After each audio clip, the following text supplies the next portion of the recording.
はい、実績達成回です。プレイ国家は琉球だよ。そして今回狙っていく実績はこちらです。達成条件を説明します。条件はこちらです。ふむ、隠された領地のジャーナルは日本プレイ時もありましたね。はい、琉球視点での勝利なので中立を保ったままジャーナルを完了させてください。中立を主張のゲージを100まで貯めればいいのですね。そうです。ジャーナル上の表記は失敗なのでややこしいですね。それから中立の主張のゲージですが 100% になるまでだいたい17年かかります。17年の間こちらのバランス表示が日本にも大震にも傾かないように維持してください。こちらの形をキープするのがいいですね。一つ目の中国の海軍戦力投射は琉球からはコントロールできませんよね。そうです。ここはマイナス1固定だと思ってください。そして一番下の琉球の維新レベルも普通に経済発展させればプラス1固定です。ということは調整できるのは日本と大震の2国との関係ですね。はい、両国ともに関係が中立の範囲に止まるように調整してください。ちなみに大震とは軍事支援条約で日本とは保護国から関係値は自然に増加しますね。ええ、時々チェックして上がってきたら関係悪化で調整します。3つ目の条件は戦争が必要そうですね。はい、日本から領土を奪う必要があります。具体的には琉球の北の端です。次に行きましょう。はい、今回プレイする琉球人口がとても少ないです。加えて島国だから周辺国を併合して人口を増やすのも難しいですね。関東と比較するとその差は歴然です。工場を建設しても無人の箱が増えるだけになりますね。解決方法は一つ、移民政策です。でも初期の法律のままでは移民は来ませんね。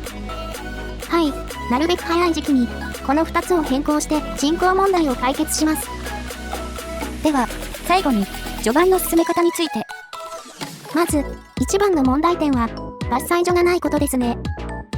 独立までは日本市場に入っているから特に問題はなさそうですが、 AI 日本がポンコツすぎて日本に任せておけないんです。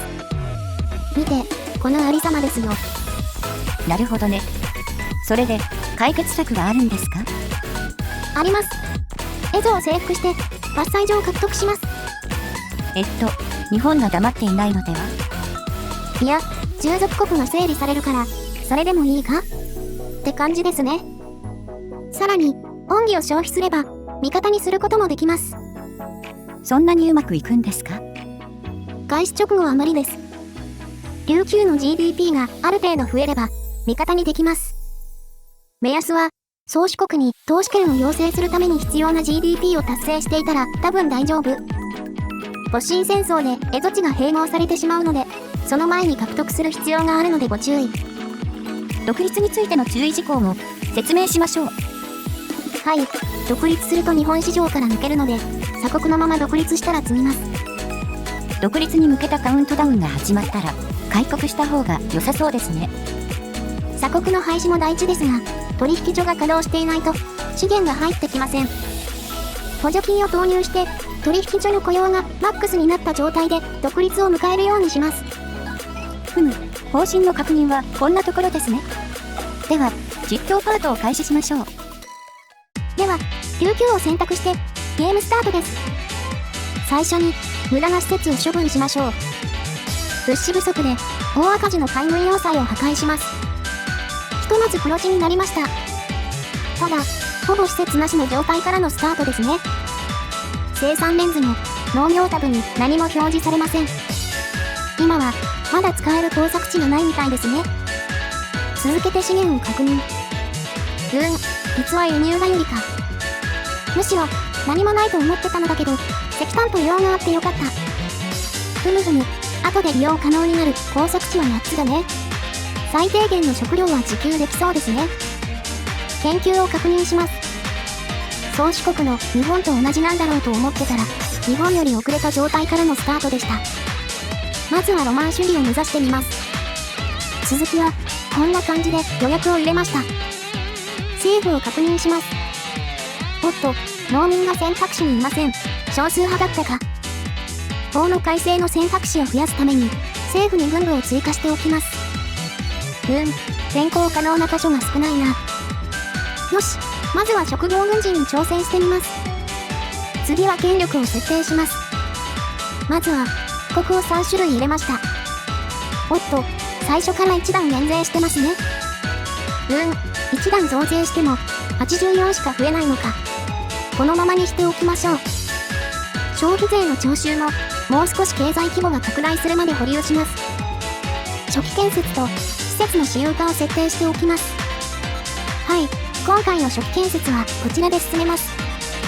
使える農地がないので、まずは日本市場で値段の高い衣類とゴミから生産します。建設局はしばらくお預けですね。陸軍も1大隊だけ準備しておきます。艦隊は造船所がないので船は作れず、提督だけ準備しました。そして敵に回したくない列強2国に関係改善を入れておきます。よし、設定完了です。では、時間を進めます。まずは弊社を作成中。しばらく出番はないですけどね。建設局を建てるほど儲かってないけど、金の備蓄が溢れそうだから、減税するか。残念、職業軍人は失敗しました。次は、軍部から請願の来ている主力艦隊に挑戦します。最初の衣類工場が完成。さすがに、まだ、人手不足にはなってないね。維新のかさ上げと、蝦夷に勝つために、陸軍に砲兵を1大隊追加しておきます。日本との関係性をマイナス側に調整するために、受け入れられない要求を出してみます。十分下がったので、関係悪化を止めて、今度はプラス方向に遷移させましょう。バランスを取るために、大秦とも関係悪化しておきます。砲兵を追加したら、大砲不足になったのと、工具不足が起きているので、建設を調整しました。よし、主力艦隊、可決したよ。おっと、蝦夷からも関係改善されてました。外交官を追放しておきます。おう、農村民が選択肢に上がってきた。早速政権に組み込んで、小作農の制定を始めるよ。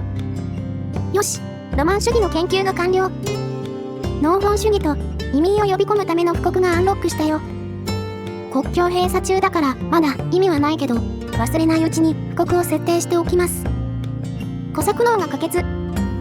インフラ上限に達したので、港と造船所を優先度を上げて建設中です。農本主義に挑戦します。造船所が完成。日本は鋼材を生産してくれませんね。軍艦は兵員輸送特化で設計しておきます。そして主力艦の建造を開始します。おっと、イギリスが日本に開国を要求しています。隠された領地、スタートです。さて、隠された領地のバランスですが、今はマイナス1だけどすぐに均衡するので問題ないです。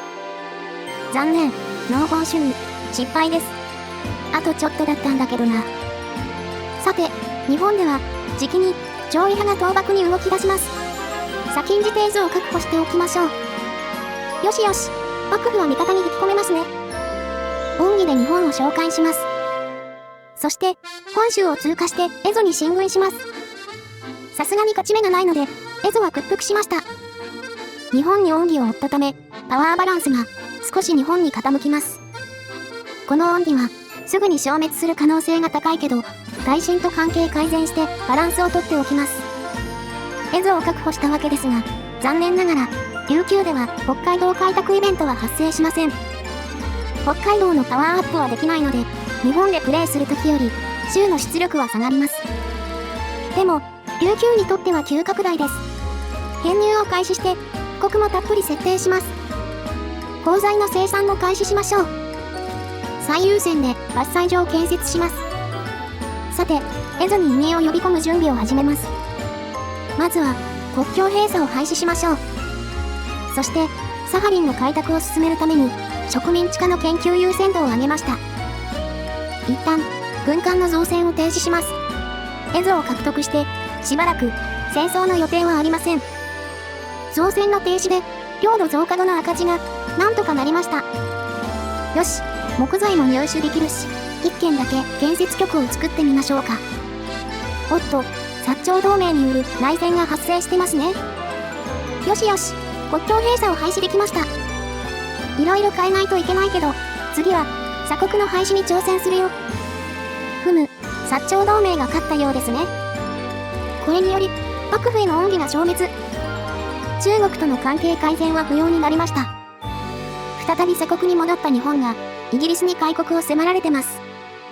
琉球も鎖国から抜け出せました。さてさて、地主がお怒りになるけど干渉主義に挑戦してみます。そして開国したので取引所を立てておきます。ここからは改革を進めながら中立を主張のゲージがたまるのを待ちましょう。植民地化の研究が終わりました。干渉主義が終わったら次は植民地法を改正しましょうね。よし、5年かかったけど干渉主義が可決したよ。では次はサハリン植民のために植民地法です。引き延ばし確率0だからあっさり可決できそうです。はい、植民地の作成ができるようになりました。サハリンには日本の請求権がついているので早速今アンロックされたコマンドを使います。サハリンは琉球の領土である。これで合法的に植民を進められますね。さて、独立の進捗は7割を超えてあと少しですね。人頭課税可決しました。次は請願の出ている給品法です。独立まで秒読みに入りました。よし、日本から独立しました。取引所は準備できているので品不足もすぐ解決するでしょう。さて、実績の最初のステップはクリアしましたね。次のステップは日本からの領土獲得ですが、まだ全然日本の方が格上ですよね。はい、給品法可決しました。次はギルド制度の廃止で就業デバフを削除します。ちなみにもう求職者はほぼおらず人的資源は枯れてきてます。そろそろ移民を呼び込むための対策に着手しないといけません。はい、結社の権利可決しました。よし、実業家が力をつけてきたから移住規制なしに挑戦してみます。サハリンの植民は半分くらい終わりましたね。植民が進むとちょっと人口が増えるからしばらくはサハリン優先で開発しようかな。もう琉球と蝦夷の求職者は枯渇しちゃってます。おっと、ロシアからの勢力ブロック参加要請です。君主制帝国の勢力ブロックだから属国化されちゃうのが問題なんだけど、これ断ったら戦争になるやつだよね。仕方ない、他の選択肢はないので加入します。将来的にロシアからの独立という追加のタスクができてしまったわけですが、上陸防衛になるので独立戦争はそんなに難しくないと思ってます。それに商品をロシア市場で消費してもらえるのはこれからの経済発展にはプラスに働きそうですね。はい、移住規制なし可決しました。可決はしたけど市場主義の政治運動が活性化してますね。あとは文化的排斥で移民を呼べるんだけど、ここで市民権を変更すると国民市場の政治運動が激化するよね。まずは政治運動を沈静化させて、その後に文化的排斥の制定をしましょう。よし、沈静化したね。移民政策の最後のピースに着手します。引き延ばし確率 0% だから革命さえなければ意外と楽そうです。やった、文化的排斥可決しました。移住も始まりましたね。人口増加のカーブも急上昇を始めてます。はい、警察が有効化されました。人口が少ないからレベル上げも簡単ですね。おっと、ロシアが従属国化のリーダーアクションを実行してきました。ふむ、列強の従属国になったので国家承認ジャーナルが前倒しで始まりましたね。では当面の目標は国家承認の獲得と傀儡国落ちの阻止の2本で進めましょうか。まずは従属国アクションで高い独立要求をキープしておきます。おっと、ロシアの方からも独立欲求を下げようとアクションしてきましたね。関係悪化を入れて対抗します。独立時にイギリスを味方につけたかったのだけど、ロシアの仲間と思われて交戦国になっちゃった。外交面は不安があるけど、人口も GDP も急上昇してるし、なんとかなります。人手不足は解決したので、資源開発に注力しています。富裕者投票、可決しました。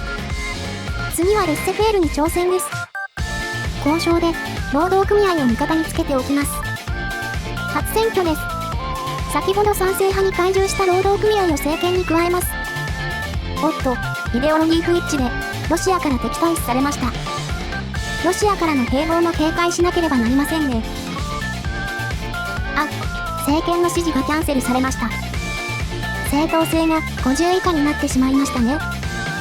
よし、レッセフェール、可決です。経済発展も、制度改革も順調です。やっと大学に投資する余裕も出てきました。よし、国家承認です。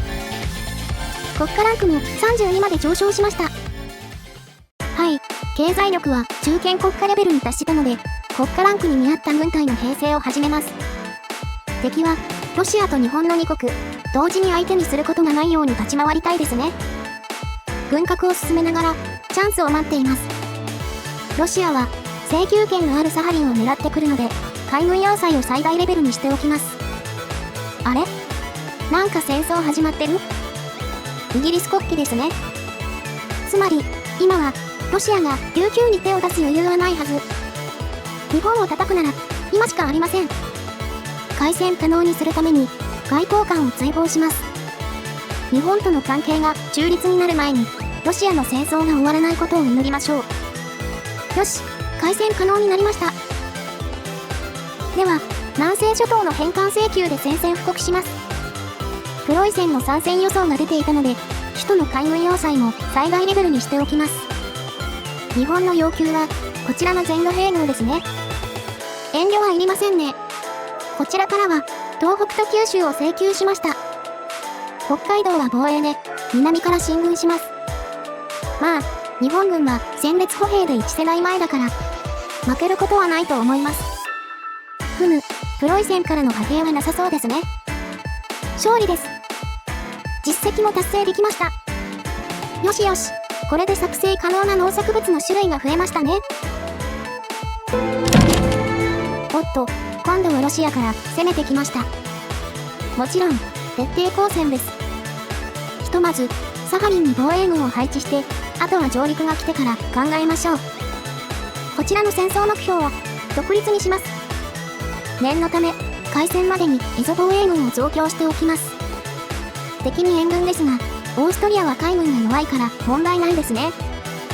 一応、津軽海峡にも要塞を立てて、封鎖しておきましょうか。おっと、蝦夷軍を増強したから補給船が足りなくなってます。補給艦の建造を再開します。戦闘開始です。請求権の破棄も追加要求しました。上陸戦が始まるまで待機してます。だいぶ時間がかかりそうですね。全然来ないです。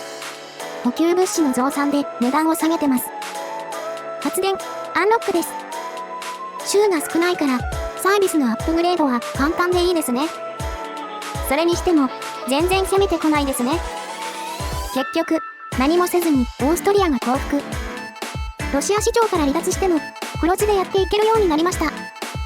なかなか戦争が終わりません。万博イベントの準備をしています。一度も戦闘することなく、独立戦争が終わりました。終戦したらロシア市場に再加入してて、なんかすごい赤字なので離脱します。悪名が一桁になるまで待ちました。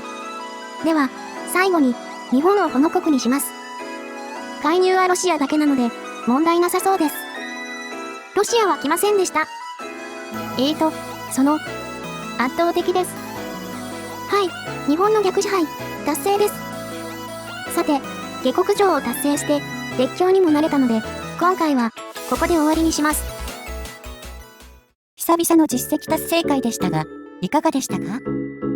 さて、次の動画ですが、V1.13 でシステムが変わっているので、旧バージョンの実績を確認してみるのは？そうですね。何か希望あればコメントください。次の動画は、お盆休み後半になると思います。では、次回をお楽しみに。